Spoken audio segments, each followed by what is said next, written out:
السلام عليكم ورحمة الله وبركاته. بسم الله الرحمن الرحيم.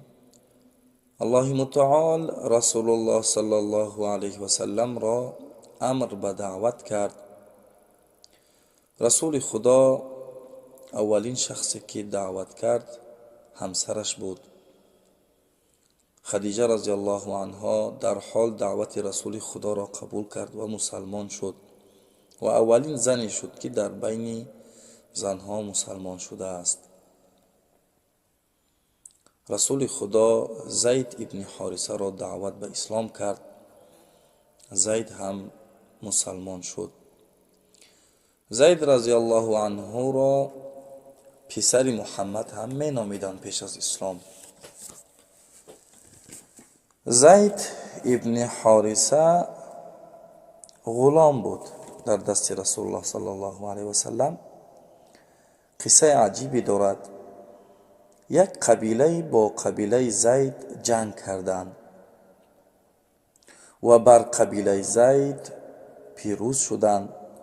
زید را اسیر گرفتند، یعنی غلام گرفتند، بسیار خرد بود و او را به شخص دیگری فروختند و همین طور زید را دست به دست می فروختند تا اینکه زید را به مکه آوردند و خدیجه رضی الله عنها زید را خرید. وقتی که رسول الله صلی الله علیه و سلم با خدیجه رضی الله عنها ازدواج کرد، خدیجه رضی الله عنها زید را به رسول خدا تحفه کرد. از بین سالهای زیادی گذشت. پدر زید پسرش را یعنی زید را به هر منطقه می رفت جستجو می کرد، می پرسید و کسی به پدر زید گفت که پسرت در مکه مکرمه هست. پدر زید به مکه آمد و با او گفتند که در نزد محمد است. این حادثه پیش از اسلام بود. به نزد رسول الله صلی الله علیه و سلم آمد و گفت ای محمد، زید پسر من است، من میخواهم او را از تو بخرم. رسول الله صلی الله علیه و سلم فرمود من زید را نمیفروشم، اما اختیارش میدهم که اگر خواهد با تو برود. پدرش گفت ای زید، محمد تو را اختیار داده است، تو میتوانی با من به خانه برگردی. زید خرد بود. گفت به خدا قسم بر محمد کسی دیگر را بهتر نمیدانم. یعنی کسی دیگری نه پدر نه مادرم این چنین معامله نمیکنن چطوری که رسول الله صلی الله علیه و سلم با من معامله میکند. و یعنی رسول الله صلی الله علیه و سلم با اخلاق بزرگی که داشتند نه فقط بزرگان را بلکه دلهای خردها را هم به خود جلب کرده بود. رسول الله صلی الله علیه و سلم به پدر زید گفت من زید را آزاد کردم، او اکنون غلام نیست، او یک شخص آزاد است. و پدر زید فهمید که پسرش غلام نیست و در خانه بهترین شخص زندگی میکند و بهترین تربیت را میگیرد. پدر زید برگشت و رفت. تا چند سال زید را پسر محمد صدا میکردند. وقتی که رسول الله صلی الله علیه و سلم پیغمبر شد، الله متعال او را امر کرد که هر شخصی را با نام پدرش صدا کنید. یعنی دیگر زید را پسر محمد صدا نکنید بلکه زید پسر حارثه. شخص سومی که در خانه رسول الله صلی الله علیه و سلم زندگی میکرد علی ابن ابی طالب بود، پسر عمک رسول الله صلی الله علیه و سلم.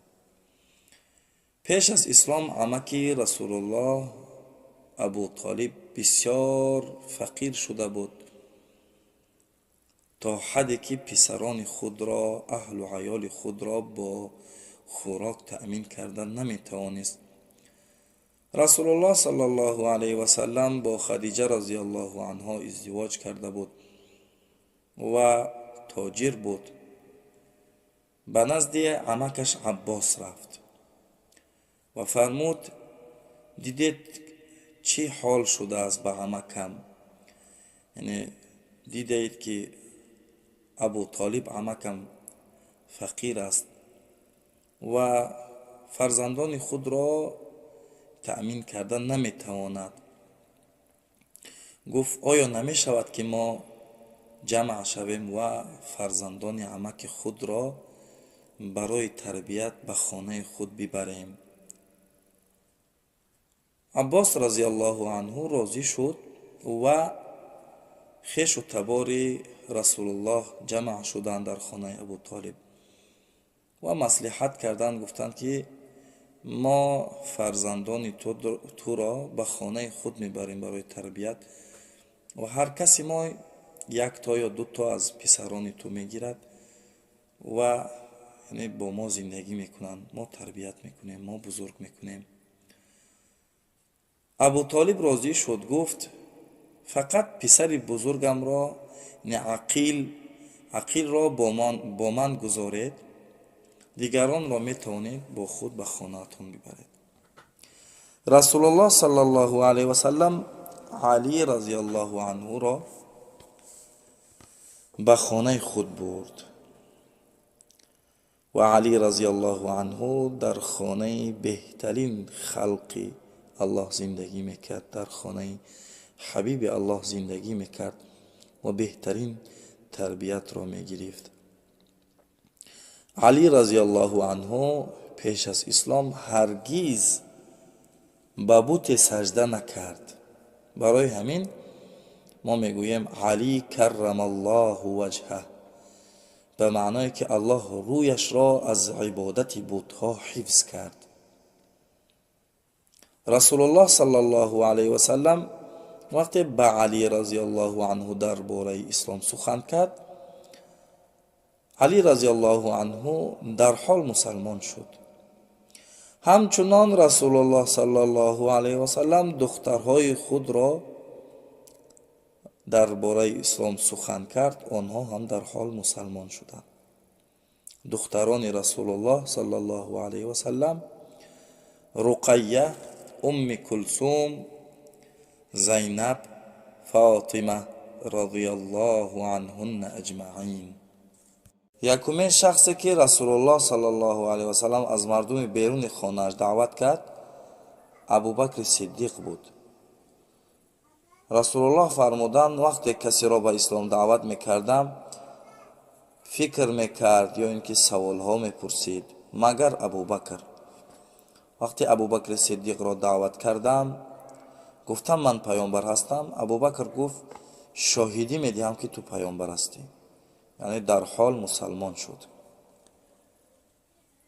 برای همین ابوبکر صدیق مینامیم، یعنی رسول خدا را تصدیق کرد، باور کرد، لقب صدیق گذاشتند. ابوبکر رضی الله عنه میدانست که رسول خدا هرگز دروغ نمیگوید و دروغگو نیست. بعد از اینکه ابوبکر رضی الله عنه مسلمان شد در حال به نزد عثمان ابن عفان رفت و او را دعوت به اسلام کرد. عثمان رضی الله عنه هم مسلمان شد.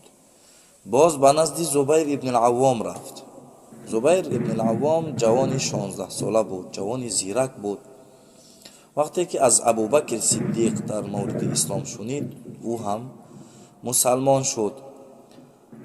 ابوبکر رضی الله عنه به نزد سعد ابن ابی وقاص رفت و دعوتش کرد. سعد ابن ابی وقاص پسرخاله رسول خدا است. سعد رضی الله عنه هم مسلمان شد. باز به نزد عبدالرحمن ابن عوف رفت و دعوتش کرد. عبدالرحمن ابن عوف هم مسلمان شد. به نزد طلحه ابن عبیدالله رفت و دعوتش کرد. طلحه رضی الله عنه هم مسلمان شد. ҳамаи инҳо аввалинҳое буданд ки мусалмон шуданд дар Макка. бисёриҳо ба дасти Абубакр разиаллоҳу анҳу мусалмон шуданд. яъне ин дараҷаву мартабаи Абубакр разиаллоҳу анҳу аст. вақте ки мусалмон шуд, дар ҳол дигаронро даъват кард ба сӯи ислом. расулуллоҳ саллаллоҳу алайҳи васаллам фармуданд: агар имони ҳамаи умматамро бо имони Абубакр разиаллоҳу анҳу дар тарозу вазн кашанд, имони Абубакр вазнинтар мебарояд. ва дар дигар ҳадис фармуданд: ба худо қасам, баъд аз ҳама пайғамбарон беҳтарин инсон Абубакр разиаллоҳу анҳу аст. акнун расулуллоҳ саллаллоҳу алайҳи васалламро амр шуд ки ҳамаро даъват кунад. барои аввалин бор расулуллоҳ саллаллоҳу алайҳи васаллам наздикони худро даъват карда буд, вале акнун амр шуд ки ҳамаро даъват кунад. фасдаъ бима туъмар. саҳар шуд, расулуллоҳ саллаллоҳу алайҳи васаллам ба кӯҳи аби қубайс рафт ва аз болои кӯҳи аби қубайс садо кард. бо овози баланд мардумро садо кард. вақти саҳар буд, садои баландро шунидан, ба якдигар гуфтанд: чӣ касе бошад дар ин вақти саҳар садо мекунад? чӣ шуда бошад? яке аз онҳо гуфт: муҳаммад аст. қурайшиҳо гуфтанд: ҳатман чӣ хабаре ҳаст? ва ба назди расули худо омадану ҷамъ шуданд. расулуллоҳ фармуд: ай мардум, агар ман ба шумо бигӯям лашкаре аз пушти ҳамин кӯҳ меояд, оё шумо манро бовар мекунед? қурайшиҳо гуфтанд: бале, аз ту ҳеҷ вақти сухани дурӯғе нашунида будем. ту ростгӯ ҳастӣ, амин ҳастӣ. расулуллоҳ фармуд: ман барои шумо ҳушдордиҳанда ҳастам аз азоби сахти Аллоҳ. ман пайғамбари худо ҳастам. ҳама гӯш мекарданд, вале амаки расулуллоҳ саллаллоҳу алайҳи васаллам абдулуззо ки баъдтар аллоҳ мутаол ӯро ба абулаҳаб мухотаб кард, гуфт: марг бар ту! оё барои ҳамин суханҳо моро ба ин ҷо даъват кардӣ? дар ин вақти саҳар ҳамаи корҳои худро гузоштем, омадем ва ту аз пайғамбарӣ сухан мекунӣ. ва мардумро аз назди расулуллоҳ саллаллоҳу алайҳи васаллам дур кард. мардум ҳама ба ҳар тараф рафтанд. аз ин рӯз пас абулаҳаб бо ҳамсараш умми ҷамил расулуллоҳ саллаллоҳу алайҳи васалламро азият медод. ҳамсараш дар роҳи расулуллоҳ хор меандохт, оташ меандохт, лахча меандохт ки расулуллоҳ саллаллоҳу алайҳи васаллам захмӣ шавад. ва аллоҳи мутаол ин оётро нозил кард: таббат яда аби лаҳабин ва табб. бурида бод ҳар ду дасти абулаҳаб ва ҳалок бод. ма агъна анҳу малуҳу ва ма касаб. молу сарваташ ва он чиро ба даст оварда буд, ба ӯ суди набахшид, фоидаи набахшид. саясла наран зата лаҳаб. ба зудӣ ба оташи шуълавар дар хоҳад омад. ва имраъатуҳу ҳаммалат алҳатаб. ва низ ҳамсараш, яъне ҳамсари абулаҳаб, умми ҷамил, он ҳезумкаш вориди оташ мешавад. фи ҷидиҳа ҳаблум мин масад.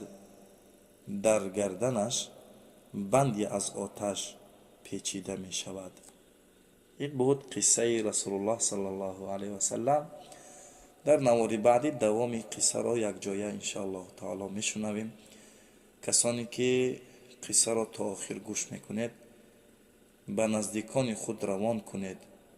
иншоаллоҳ таоло шумо ҳам дар аҷру савоб шарик мешавед. ассалому алайкум ва раҳматуллоҳи ва баракатуҳ.